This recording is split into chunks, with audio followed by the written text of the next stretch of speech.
네, 모두 평안하십니까? 이제 17번째 강의 시간입니다. 요한복음 14장 이 시간에 같이 좀 살펴보도록 하겠습니다. 자, 13장부터 17장까지 어떻게 흘러왔는가? 처음에 예수님께서 세족식 해주시면서 자신이 전달하고 싶은 메시지를 전달하셨고요. 그리고 끝에 가면 이제 예수님의 기도가 있는데 중간에 제자들을 위한 강화가 있습니다. 이거 지난번에 계속해서 저희가 말씀을 좀 드렸었는데요. 오늘 이제 저에게 해당되는 부분이 여기입니다. 나를 믿으라. 제가 이렇게 압축해서 이야기를 말씀을 드려요. 사실은 이제 나를 왜 믿어야 되는지 어떻게 믿게 되는 건지 좀 더 구체적인 이야기를 예수님께 제자들에게 해주시는데 그러나 그 모든 것들을 사실 압축하면 한마디로 말해서 나를 믿으라. 내가 하는 말을 믿으라. 이게 다 너희를 위한 거다. 이렇게 정리를 할 수 있다는 거죠. 자, 그리고 난 다음에 열매 맺음과 세상의 핍박이라고 하는 거 다음 시간에 저희가 살펴볼 거고 그리고 끝에 가시면 예수님이 떠나가는 게 성령의 오심과 연결되어져서 제자들에게 굉장히 유익하다라고 하는 이야기를 요렇게 사실은 요 단락과 역의 단락이 맞물려 있는 것처럼 보여요. 자, 그래서 제자들이 근심하고 걱정하는 것 때문에 예수님께서 이런 식으로 이야기하는 것처럼 보입니다. 자, 그래서 문단이 이렇게 구성되어 있다라고 하는 거 좀 기억해 두시고요. 우리가 이제 오늘 함께 볼 14장의 이야기는 예수님께서 1절부터 26절에 제자들에게 근심하고 걱정하는 제자들에게 두려워하지 마. 모든 게 다 잘 될 거야. 약간 이런 뉘앙스로 약간 우리 영어에 치얼업 한다 그러잖아요. 그래서 제자들에게 의기소침하고 걱정하고 근심하는데 나를 믿어. 괜찮아. 이렇게 이야기하시는 것처럼 보인다는 거예요. 그래서 그 앞에 겉면의 문단이 크게 이제 두 개의 문단으로 이제 나눠져 있는데 하나는 두려워하지 말고 나를 믿으라. 사실은 방점은 나를 믿으라고 하는 데 있죠. 네. 우리 이때까지 예수님을 쫓아왔는데 떠나신다? 이거 우리한테 뭔가 이렇게 안 좋은 거 아닌가? 예수님 이렇게 가도 되는 건가? 이제 불안할 수 있는데 예수님 사실은 그렇게 하지 말고 나를 믿으라 이렇게 이야기하시는 거고요.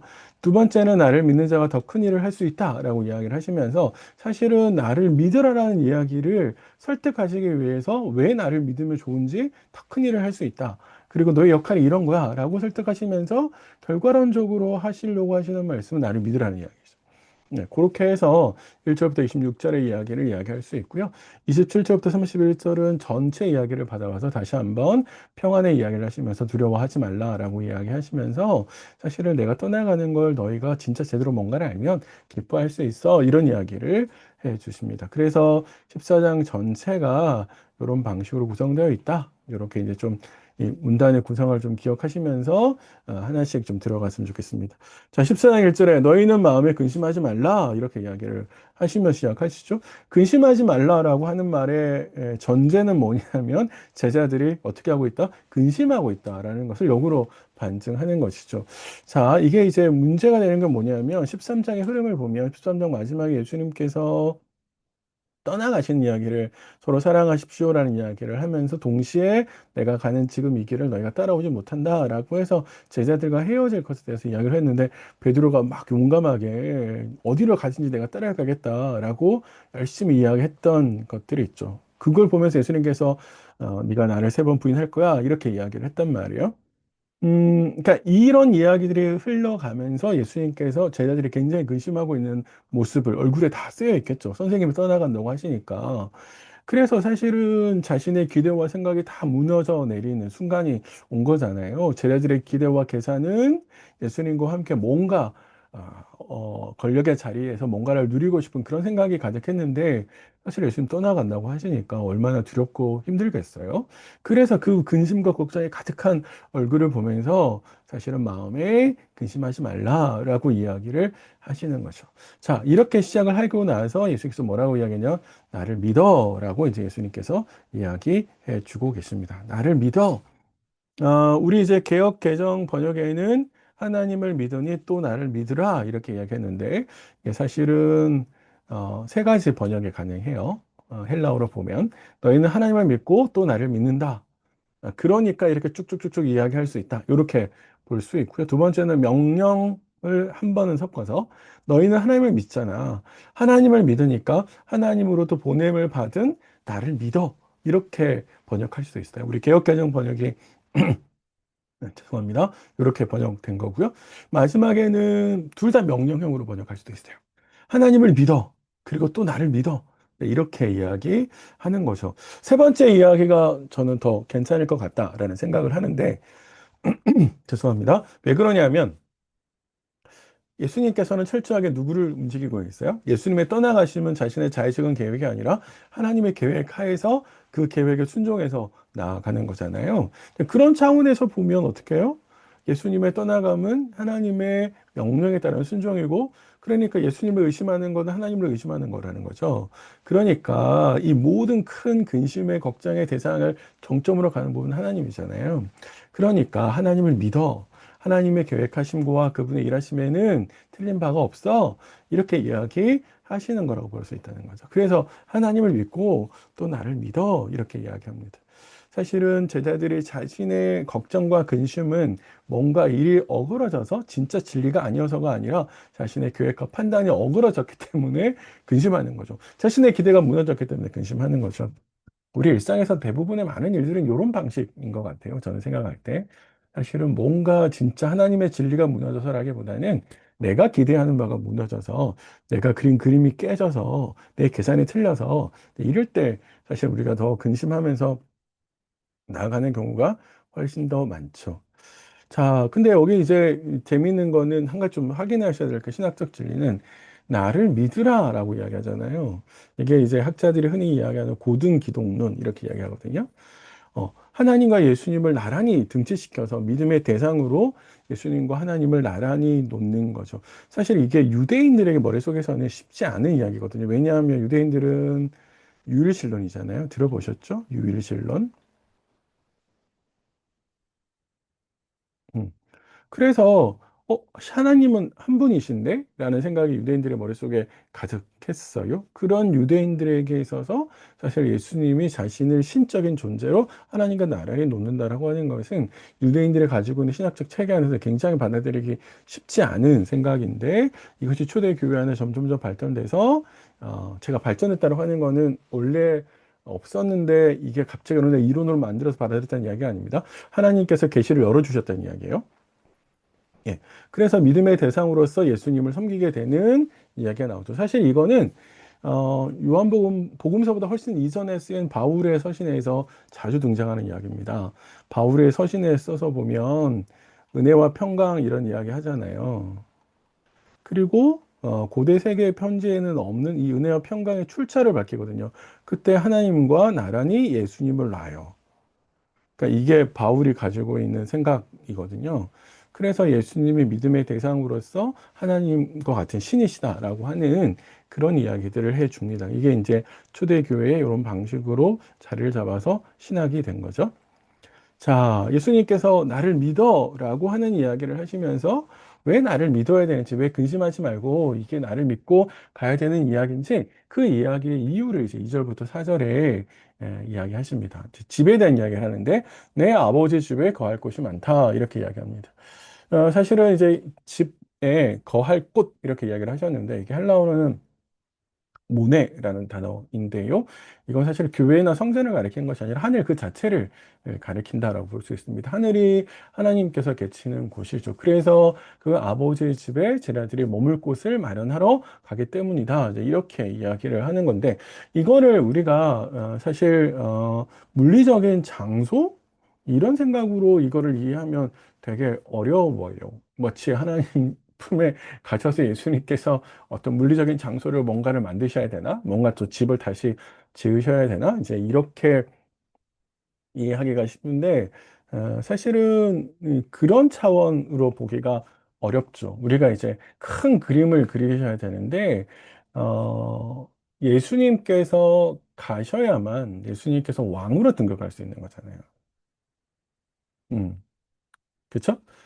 예수님께서 순환을 겪으시고 십자가를 지시고 부활하시고 승천하셔서 하나님 나라의 왕으로 하는 거죠. 그래서 빌립보서 2장 후반부 전반부에 보면 주와 그리스도가 되게 하셨다 이렇게 되죠. 원래는 하나님이셨는데 자신을 비워서 땅으로 오셨고 그리고 비우신 그 예수 그리스도를 주와 그리스도가 되게 하셨다. 이 말은 왕으로 세우셨다는 표현이거든요. 그러니까 실제적인 권한을 가지셔야 예수님께서 뭘 할 수 있는 거예요? 통치를 하실 수 있고 그 통치를 속에서 자신을 따라온 제자들을 하늘나라로 인도할 수 있는 거죠. 그러니까 그런 큰 그림 속에서 예수님께서 내가 가야 되는 거야. 그래서 내가 가야 너희가 올 수 있는 공간이 생길 수 있는 거야. 이렇게 이야기를 하시는 것이죠. 예. 그래서 예비하러 간다라고 이야기를 하십니다.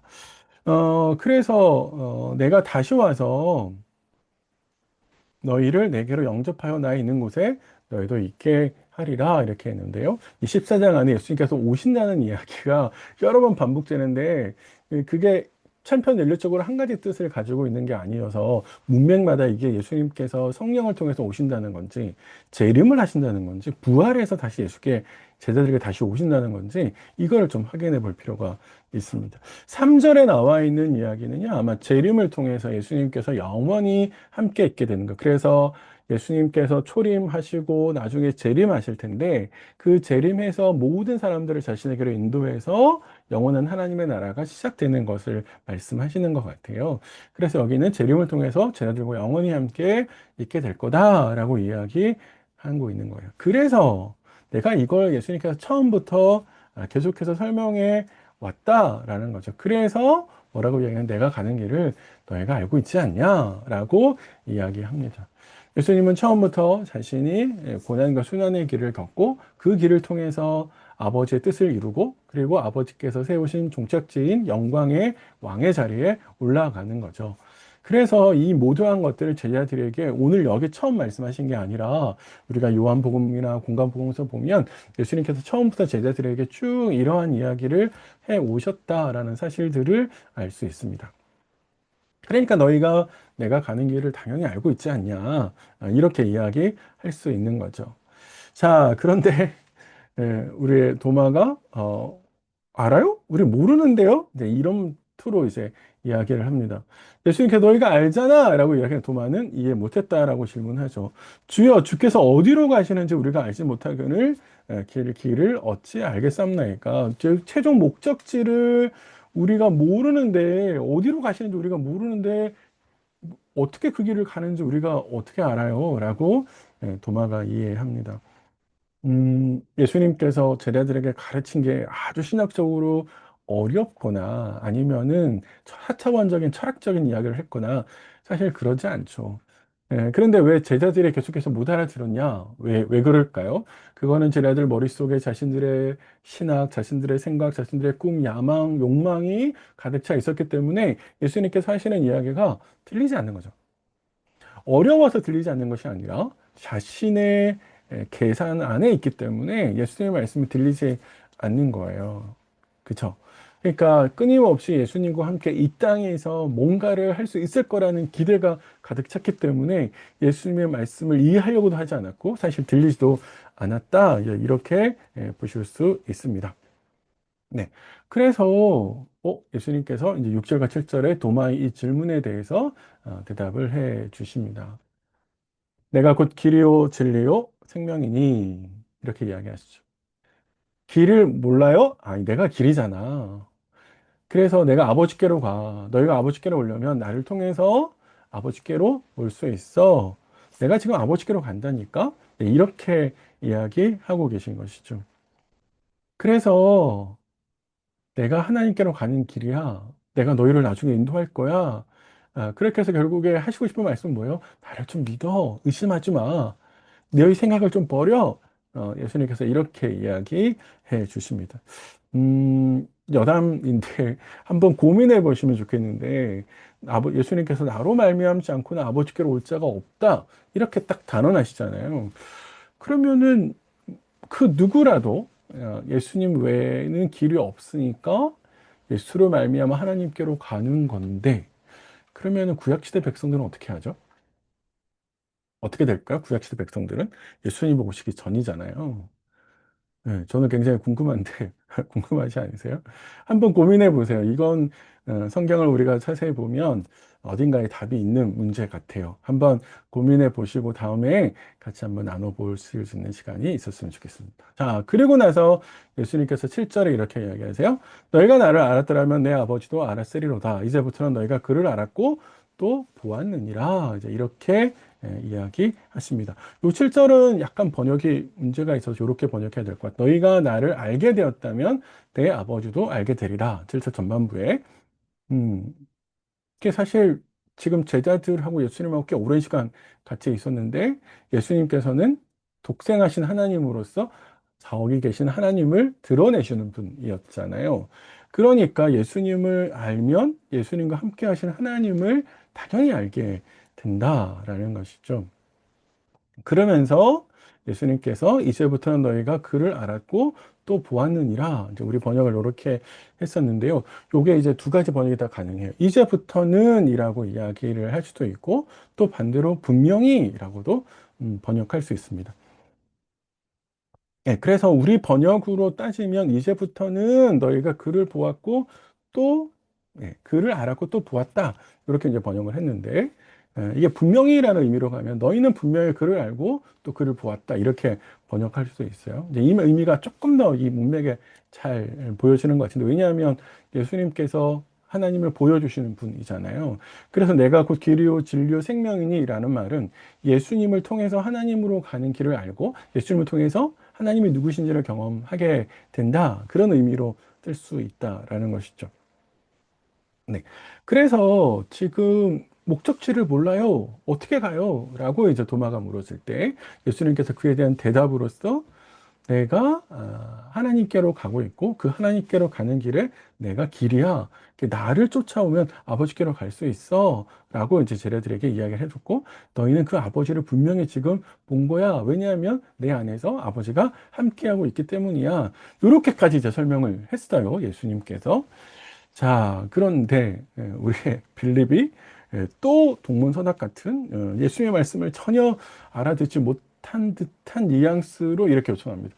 아버지 보여주세요. 이제 이렇게 이야기합니다. 사실 지금까지 7절에 너희가 그를 알았고 또 보았어.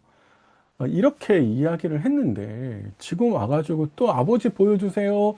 이렇게 빌립이 이야기하는 거는 지금 예수님께서 이야기하고 계신 것을 제자들이 어떻게 해요? 전혀 알아듣지 못했다라고 하는 것을 이해하는 거죠. 빌립도 마찬가지입니다. 도마처럼 뭐예요? 자기 생각 속에 갇혀 있는 거죠. 자신의 신학을 버리지 않는 거죠. 자신의 생각 전제를 버리지 않았기 때문에 사실 이해하기가 굉장히 어려운 거죠. 저는 뭐 종종 자주 경험하거든요. 뭔가를 이렇게 설명드릴 때, 어떤 개념을 설명드릴 때, 다 각자가 가지고 계신 개념이 있잖아요. 그러니까 자꾸만 이해가 안 되시기 때문에 질문하세요. 그러니까 제 말이 어려워서가 아니라 사실 각자 가지고 있는 전제나 생각을 포기하지 않고 있기 때문에 내가 가지고 있는 그런 전제 속에서 보면 이상한 이야기가 되니까 계속해서 알아듣지 못하시는 거거든요. 그런 생각들이 우리에게 있는 것 같아요. 그래서 사실은 우리가 신앙을 바르게 가지는 것에 이제 첫 번째 해야 되는 일 중에 하나가 내 생각을 내려놓는 거죠. 내가 알고 있고 내가 경험하고 있고 또 내가 쌓아놓은 그런 지식들 그런 걸 통해서 바라보는 선입관이 있거든요. 그래서 그걸 내려놓고 성경에서 이야기하시는 예수님 모습을 조금 이렇게 받아들이고 따라가는 것 그게 우리에게 굉장히 중요한 것 같습니다. 빌립이 그런 실수를 하게 되는 거죠. 그래서 예수님께서 뭐라고 이야기하시냐면 내가 다 하나님을 보여줬어. 라고 이제 이야기를 하십니다. 자, 9절과 10절에 빌립아 내가 이렇게 오래 너희와 함께 있을 때 내가 나를 알지 못하느냐? 나를 본 자는 아버지를 보았거늘 어찌 아버지를 보이려 하느냐? 이렇게 이야기합니다. 1장 18절에 분명히 요한이 처음 이 요한복음을 시작하면서 분명하게 우리에게 알려준 내용이 있었어요. 그게 뭐냐면 제가 1장 18절 한번 읽어드릴게요. 본래 하나님을 본 사람이 없을 때 아버지 품속에 있는 독생하신 하나님이 나타내셨느니라 이제 이렇게 되어 있어요. 독생하신 하나님이 누구예요? 예수님이죠. 독생하신 하나님이 하나님을 나타냈다. 이렇게 요한이 선언했습니다. 그건 뭐예요? 이 땅에 오신 예수님께서 나와 함께 하시는 하나님을 성품과 그분의 계획과 그분의 뜻을 모두 다 보여 주었다라는 것이죠. 그래서 예수님께서 지금 이 빌립에게 내가 하나님을 다 보여줬는데 뭘 다시 또 아버지를 보여달라 그래?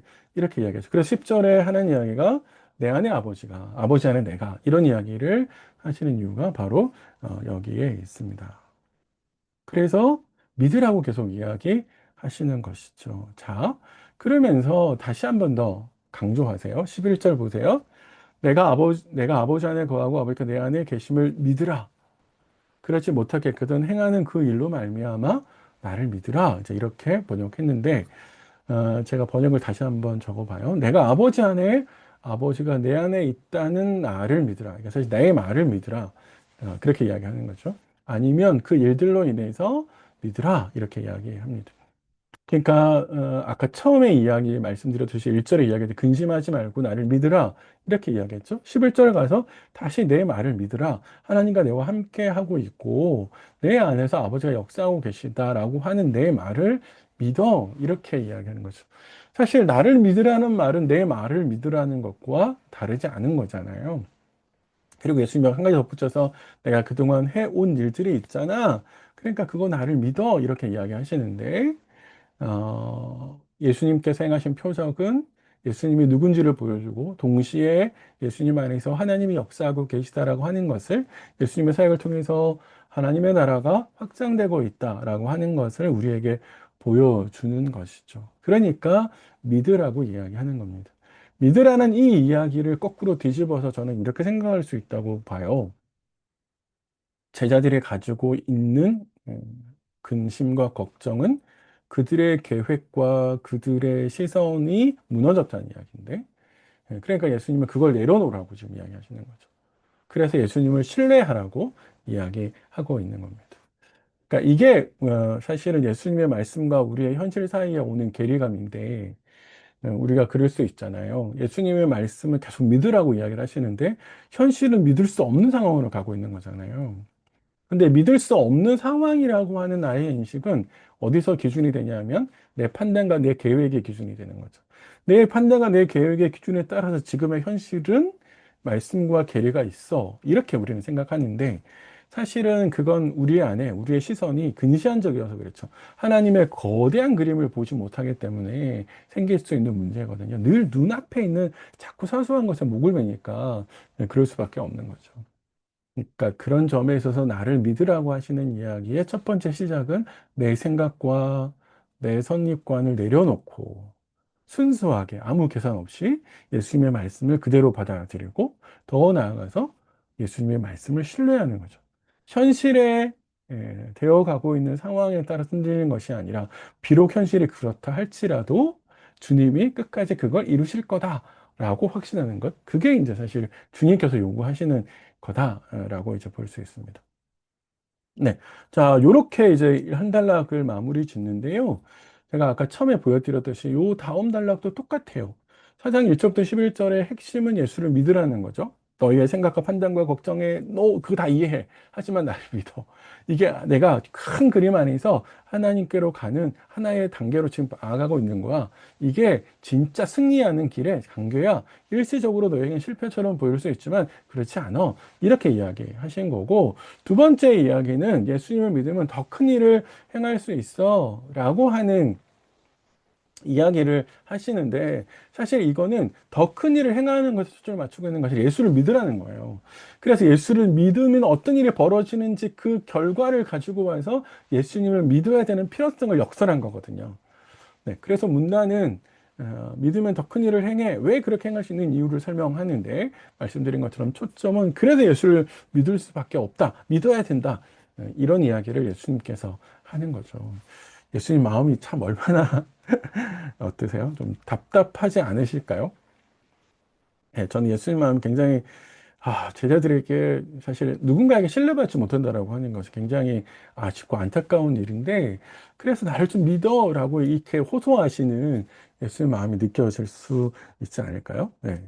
그래서 이제 하나씩 또 단락을 들어가 보면, 사장 12절 처음 시작할 때 이렇게 이야기하시죠. 내가 진실로 진실로 너에게로 노니 진실로 진실로 는 굉장히 무게를 주어서 진짜 애타는 마음으로 강조할 때 쓰는 거잖아요.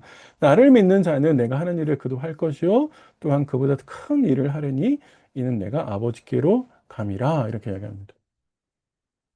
네. 1절하고 비교해 보세요. 하나님을 믿어라 또 나를 믿으라 아까 이렇게 이야기했잖아요. 우리 명령형으로 번역해서 똑같은 이야기를 결과에 중심을 두면서 결과를 가지고 와서 이야기하는 거죠. 나를 믿는 자가 행할 결과를 보여주, 더 큰 일을 행하게 될 거야.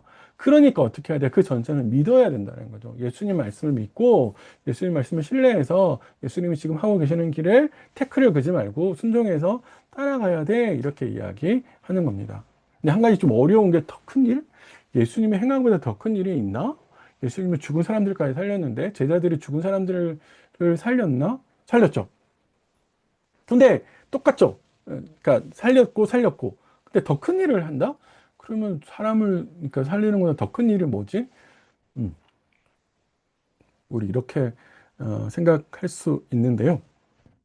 예수님께서 여기서 말씀하시는 더 큰 일은 이게 제자들이 예수님보다 훨씬 질적으로 더 수준 높은 뭔가를 행해서 더 큰 일이 된다. 이렇게 보기보다는 예수님께서 가시고 나면서 성령이 오시고 성령이 오시면서 완전히 새로운 시대가 되는 거잖아요.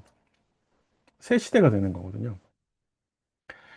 새 시대가 되면서 예수님은 이 새로운 시대 물꼬를 트신 분이고, 그리고 예수님께서 가시고 성령이 오시면서 새로운 시대에 있으면서 제자들은 훨씬 더 큰 시대에 훨씬 더 넓은 곳에서 훨씬 더 많은 사람들을 만나면서 예수님의 행하신 일들을 재현하죠. 그러니까 이러한 차원에서 제자들이 하는 일을 더 큰 일이라고 표현하시는 것 같습니다. 그러니까 질적으로 예수님을 행하신 것보다 더 큰 일을 행했다라기보다는 제자들이 살아가는 그러니까 예수님으로 말미암아 열려진 새로운 시대라고 하는 특성 때문에 예수님께서 여기서 더 큰 일이다라고 이야기하셨다라고 볼 수 있을 것 같습니다. 네, 이렇게 이해하시면 크게 문제는 없을 것 같고요. 자, 그러면서 왜 더 큰 일을 할 수밖에 없느냐? 네, 그 일을 이제 예수님께서 설명을 하시는데, 요 12절 하반절부터 21절까지는 이런 말씀으로 구성되어 있는 것처럼 보여요. 제가 이제 문단을 잘라봤을 때, 이렇게 첫 번째, 두 번째 이유가 있고, 그 이유와 함께 조건을 붙여주는 게 두 가지 동일하게 등장을 해요. 네, 여기 15절에 등장하고요. 여기는 21절에 등장해요. 첫 번째 이유는 내가 아버지께로 가라고 하는 이야기. 예수님께서 아버지께로 간다라는 이야기는 사실은 왕으로 등극해서 가는 이야기고, 두 번째 이유는 그 가셔서 보내시는 성령에 대한 이야기를 하실 거거든요. 그래서 사실 첫 번째 이유와 두 번째 이유는 동전의 양면처럼 앞뒤로 하나로 연결되어 있어요. 아버지께로 예수님이 가야 성령을 보내시고 성령을 통해서 여러분 많은 일들을 하게 될 거다.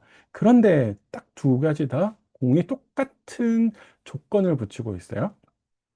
15절도 그렇고 21절도 그래요. 그래서 약간 어색하게 느껴질 수도 있어요. 문단의 흐름을 보면 15절과 21절이 왜 여기 들어왔지? 약간 의심이 되는 그런 구절일 수 있는데 이게 무슨 의미인지는 이제 그때 가서 다시 한번 설명드리도록 하겠습니다. 네, 이런 문단의 구성을 제가 이렇게 말씀드리는 이유는 이런 논리를 파악하지 않으면 저자가 어떻게 이야기하는지 되게 알아듣기가 쉽지 않거든요. 그래서 문단을 한번 나눠보는 거예요. 그리고 구성을 한번 보는 거예요. 그러면 저자가 이런 논리로 이야기하는구나를 알 수 있는 것이죠. 네. 자, 그래서 그 첫 번째 이유는 내가 아버지께로 가기 때문에 너희가 더 큰 일을 할 수 있어. 이제 이렇게 이해하는 것이죠. 말씀을 한번 보세요. 12절 하반절에 이는 내가 아버지께로 간다. 이렇게 이야기하죠. 그래서 너희가 내 이름으로 구하는 걸 다 들어줄 수 있어. 내가 행할 거야. 이렇게 이야기하시죠. 아버지께로 가는 거하고 예수님께서 기도 들어주고 다 행하게 하시는 거하고 무슨 상관이에요? 이게 상관이 있으려면 아버지께로 가서 예수님께서 무언가 가셔서 뭔가가 생기신다는 걸 전제하는 거잖아요. 예수님의 지위와 신분이 이전과는 달라져야 된다는 걸 이야기하시는 거잖아요. 그러니까 흔히 이제 우리가 이거를 이야기할 때 예수님께서 부활과 승천하셔서 왕으로 등극하신다라고 이제 흔히 우리가 이야기하죠. 그래서 예수님께서 아버지께로 가셔서 예, 아버지께로 가셔서 왕이 되시고 우리 이거 다른 표현을 보면 주와 그리스도가 되게 하신 거고 그래서 모든 만물들 하여금 예수님의 발 아래 무릎 꿇고 복종하게 하신 것하고 연관시킬 수가 있겠죠. 자, 그러니까 아버지께로 가는 것은 단순하게 아버지와 처음에 있는 자리로 돌아가시는 것이 아니라 예수님께서 왕으로 올라가시게 되는 것이고 왕으로 올라가시는 것은 그분에게 권세가 있는 거죠. 그래서 예수님께서 마태복음 28장 끝에 18절부터 20절에 지상명령을 내리시는데 그 지상명령의 전제가 뭐예요? 모든 권세를 다 내게 주셨다. 이렇게 이야기하시잖아요. 그러니까 예수님께서 하나님께로 가시는 것은 단순하게 가는 게 아니라 그분에게 권세가 있다가 생기는 걸 의미하고 권세가 있으시기 때문에 내 이름으로 내가 힘이 있는 권세니까 내 이름으로 구해. 그럼 내가 다 들어줄 거야. 이렇게 말씀하시는 것이죠. 음. 그래서 제자들은 예수님의 이름으로 구하기 때문에 어떻게 할 수 있어요? 더 큰 일을 행할 수 있죠. 이 실제로 사도행전 3장에 보면 베드로가 이제 딱 성전에 올라가면서 앉을 때부터 이문에 걷지 못하는 사람을 만나잖아요. 그때 베드로가 하는 말은 뭐였어요? 금과 은은 내게 없거니와 나사렛 예수 그리스도 이름으로 내게 명하노니 일어나 걸으라 이렇게 이야기하잖아요. 예수님의 이름으로 명령하잖아요. 네. 그러니까 사실 우리의 기도가 예수님의 이름으로 우리가 기도하죠. 네. 그래서 사실 예수님의 이름에 권세가 있는 거죠. 왜냐하면 예수님 자체가 권세가 있으시니까. 고대 세계에서 이름은요, 그 신분, 그 사람 자체를 나타내는 상징이었거든요. 그런 의미에서 예수님께서 제자들에게 행하시는 거죠. 그리고 이제 후반부에 저희가 보겠지만 예수님이 가셔서 보혜사 성령을 보내실 거예요. 그러기 때문에 새로운 시대가 열려서 제자들이 이렇게 행할 수 있게 된다라는 이야기를 이제 여기서 하는 거죠. 네. 자, 그래서 예수께서 구하는 모든 걸 다 시행하신다. 그래서 제가 다 말씀 드리는 거고요. 자, 그런데 15절에 딱 오면, 갑자기 예수님께서 계명 지켜야 돼? 이런 이야기를 하시잖아요. 앞에서는 내 이름으로 구하면 다 들어줄게. 근데 여기 15절에 와서는 갑자기 너희가 나를 사랑하면 내 계명을 지키리라. 이렇게 이야기합니다. 이게 어떻게 논리적으로 연결될 수 있을까라 했을 때 15절은 아마도 예수님께서 이렇게 이야기하시는 것 같아요. 내 이름으로 구해서 다 들어줄게 라고 이야기를 했을 때 사람들은 예수님의 이런 배려라 그럴까요? 우리 누군가 나를 배려할 때 우리는 나도 모르는 사이에 그 배려를 내 권리라고 생각하잖아요. 그러면 마치 예수님께 내 이름으로 구해 내가 다 들어줄게 라는 것을 우리가 권리로 생각해서 예수님의 이름으로 무조건 구하면 다 된다? 이렇게 착각할 수 있잖아요. 근데 15절은 그것에 대해서 반대하는 것이죠. 그 전제가 뭐냐라고 하면 예수님을 사랑해서 예수님의 계명 안에 거하는 거죠. 예수님의 계명을 지키는 거죠. 21절도 똑같은 논리로 설명하는 거라고 우리가 볼 수 있습니다. 그러니까 제자들이 더 큰 일을 행하는 거는 엉뚱하게 살 때가 아니라 주님의 말씀에 거하면서 주님의 말씀을 지키면서 그분과 인격적인 관계가 전제되면서 가면서 그분의 이름으로 구하는 거죠. 그러면 그분을 사랑하면서 그분의 계명을 지키는 사람을 구할 수 있는 것은 너희는 먼저 그의 나라와 그의 의를 구하라 라고 하셨던 것처럼 그런 차원에서 계속해서 구해 나가겠죠. 그래야 제자들이 예수님을 더 큰 일을 행할 수 있는 거잖아요. 그런 일이 이렇게 쭉 일련에 연결되는 거죠. 예, 그래서 첫 번째 이유를 이렇게 설명할 수 있겠다 생각되고요. 두 번째는 한마디로 말하면 보혜사 성령을 보낼 거다. 이제 이렇게 이야기하십니다. 내가 아버지께 구하겠으니 그가 또 다른 보혜사를 너희에게 주사 영원토록 너희와 함께 할 거다. 이렇게 이야기합니다. 이제 이 보혜사라는 말이 이제 헬라어는 파라클레토스인데 이게 당시 사회에서는 여러 가지 의미로 쓰여 있어요. 여기 지금 우리가 나오는 것도 되게 유사한 의미로 쓰이는데 법률적으로 변호하는 거기도 하고 변호사라는 의미도 쓰이고 어떤 일을 대변해서 그 입장을 대변해 주는 사람이라고도 그런 의미도 가지고 있고요. 또 예수님께서 표현하신 건 또 다른 보혜사? 그러면 또 다른 보혜사니까 예수님이 말씀하시는 논리를 따르면 예수님과 같은 분, 같은 수준, 그러니까 또 다른이란 말이 이게 질적으로 같은 이런 뜻이거든요. 그러니까 예수님도 보혜사인데 또 다른 보혜사가 오실 거다 이렇게 이야기를 하시는 거죠. 실제로 이제 성령이 오셔서 하시는 역할들은 제자들을 이렇게 변호해 주시고 또 하나 예수님의 입장도 제자들 입장을 변호하셔서 그들이 할 말을 집어 넣어 주시기도 하셔서 협력하는 돕는 그런 역할들을 예수님께서 하게 되시는 것이죠. 그래서 그 성령이 너희와 함께 있을 거다라고 이야기하죠. 그래서 앞단락에서 예수님께서 가지고 계시는 권세라는 측면에서 이야기를 했다면, 여기에서는 다시 더 큰 일을 행할 거다라고 하는 근거가 그 오시는 성령을 통해서 성령이 너희와 함께 하기 때문에 그렇다라는 것이죠. 그래서 그 성령이 왜 그런 역할을 할 수 있느냐? 17절에는 진리의 영이기 때문에 그런 역할을 할 수 있다라고 이제 이야기하고 계십니다. 진리의 영, 이거는 악의 영과 병행하면서 반대말로 쓰이는 것이죠. 그래서 예수님이 아까 진리라고 자신을 표현해요. 내가 길이요, 진리요 이렇게 하셨잖아요. 그랬을 때 그 진리를 전달해 주시는, 알려주시는, 그러니까 결국에 예수님을 증언하는 그런 역할들을 하셨죠.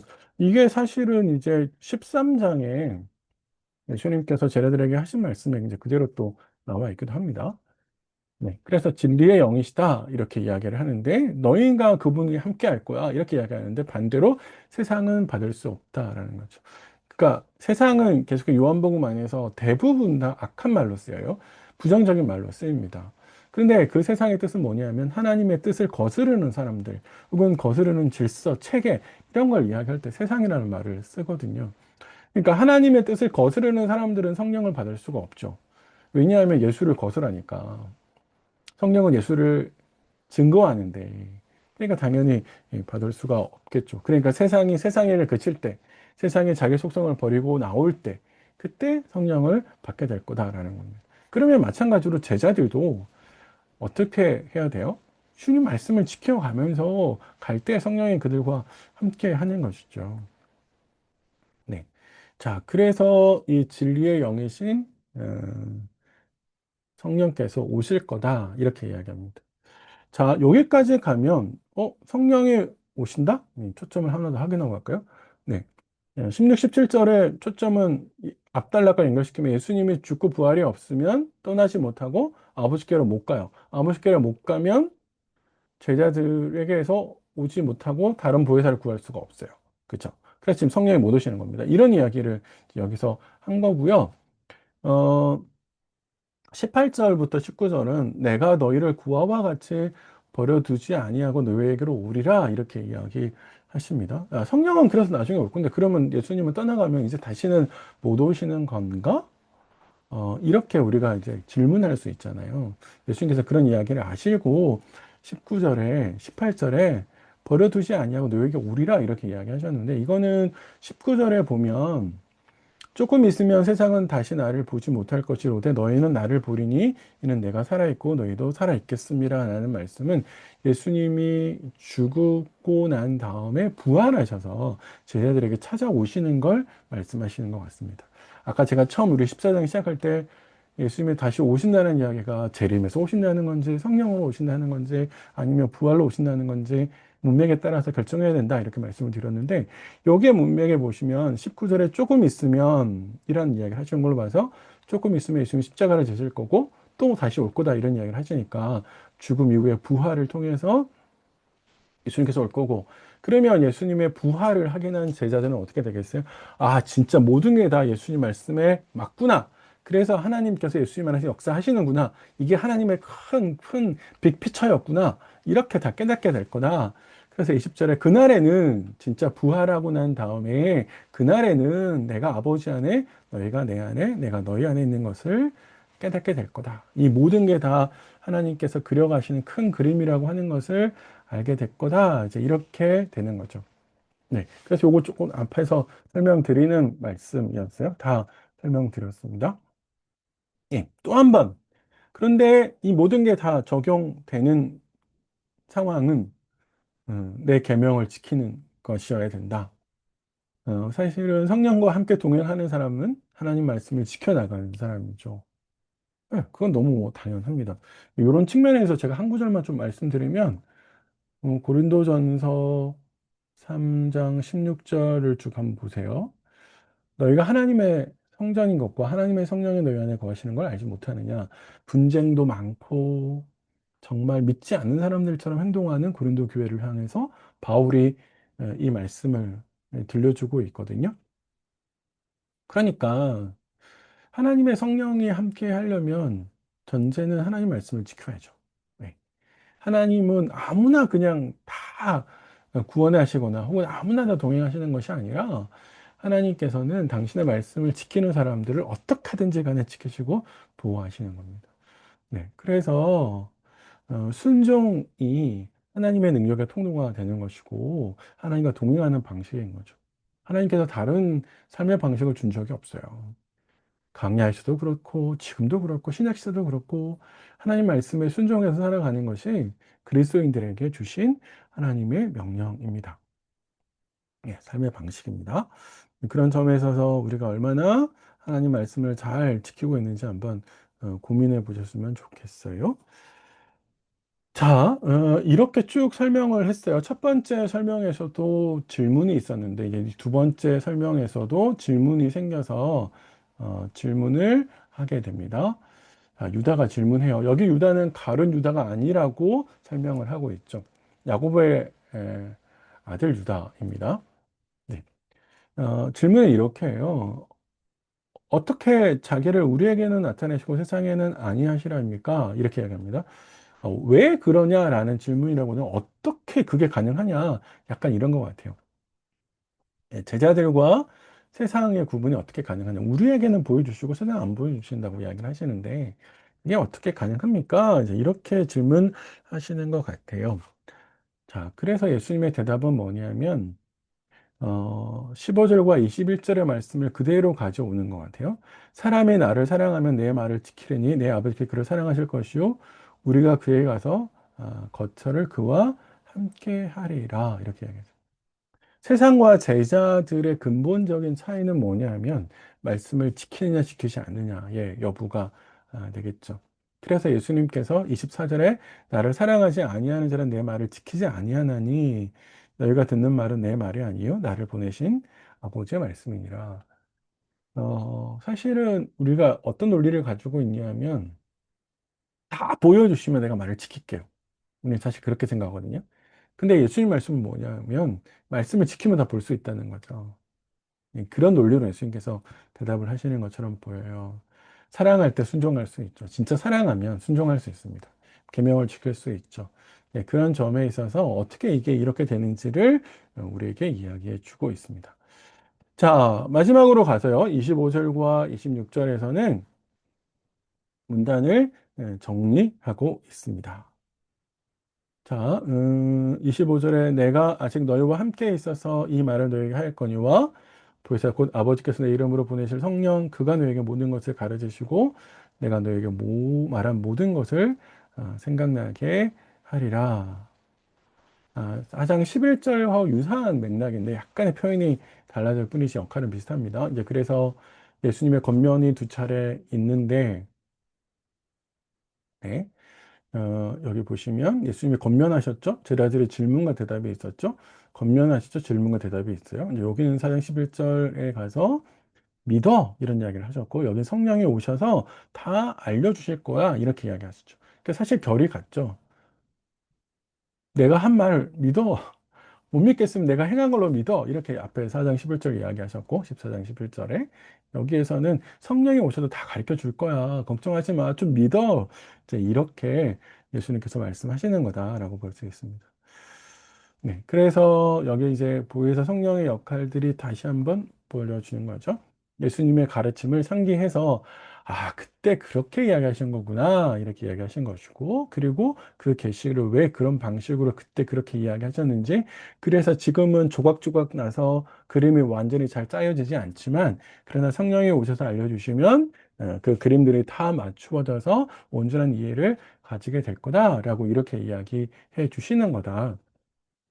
이렇게 보실 수 있습니다. 네, 그러니까 사실 이제 역사적으로 보면 제자들이 예수님의 부활을 경험하고 난 다음에 완전히 바뀌어지잖아요. 그 전에는 막 예수님의 순환 당할 때 막 도망가기도 하고, 난 이제 물고기 잡으러 갈 거야. 막 이렇게 가기도 했는데, 오순절날, 아니, 오순절 전에 부활을 딱 예수님 만나고 난 다음에 제자들이 완전히 바뀌어져서 그들이 흩어져 있던 그림들이 하나로 쫙 되면서 끼워 맞추지 못했던 것들이 다 맞춰지죠. 요한복음 안에는 그런 흔적들을 보여주거든요. 우리가 부활 후에 이 말씀의 의미를 알게 됐다. 이렇게 이야기를 하는 거라서 부활의 기점이 돼서 그래서 예수님께 아까 얘기했죠. 그날에 너희가 내 안에 내가 너희 안에 아버지가 우리 안에 있는 걸 알게 될 거야. 이렇게 말씀하시는 게 이제 성령이 오셔서 다 알려주신 거다. 이렇게 얘기했습니다. 네. 27절부터 이제 마무리, 이 전체 이제 해온 이야기를 마무리하시면서 아마 이렇게 이야기하시는 것 같아요. 평안을 너희에게 끼친다 이렇게 이야기하시면서 시작되는데 문단이 어떻게 연결되는지를 조금 살펴볼 필요가 있는데 1절부터 26절까지는 공의 예수님의 떠남에 대해서 불안과 불신이 배경되고 있죠. 자신의 계획이 다 뒤틀어지는 것에 대해서 걱정하고 그리고 예수님 말씀에 대해서 불신이 생겼단 말이에요. 그래서 예수님이 두 차례에 걸쳐서 믿으라고 이야기하세요. 아, 믿는 자가 더 큰 일을 하게 될 거야 라고 이렇게 설득하셨어요. 근데 27절부터 31절에 가면 다시 한 번 더 이야기하시는 걸로 보입니다. 27절에 당장 평안을 끼친다. 27절 마지막에 보면 너희는 마음에 근심하지도 말고 두려워하지도 말라. 이렇게 이야기하잖아요. 그건 앞에서 해온 이야기를 다시 받아서 정리하는 그런 문단으로 우리가 이해할 수 있을 것 같습니다. 자, 그래서 하나씩 이제 다시 한번 살펴보시면 평안을 끼친다 이렇게 이야기합니다. 너에게 평안을 끼치겠다. 사실 이 평안이라는 말은 히브리어의 샬롬에 이제 반영하는 단어인데 하나님의 나라가 주어질 때 특징이 이제 이 평안인 것이죠. 근데 끼친다 이렇게 번역을 했는데 사실 이건 남긴다 이런 뜻이 됩니다. 사람이 죽을 때 뭔가를 남기고 가잖아요. 유산을 남기듯이 이렇게 내가 남긴다 이렇게 이야기를 하시는데 사실은 이제 예수님께서 주시는 평안의 방식은 세상이 주는 평안하고 다르죠. 당시에 팍스 로마나 이런 말이 있었어요. 로마의 평안.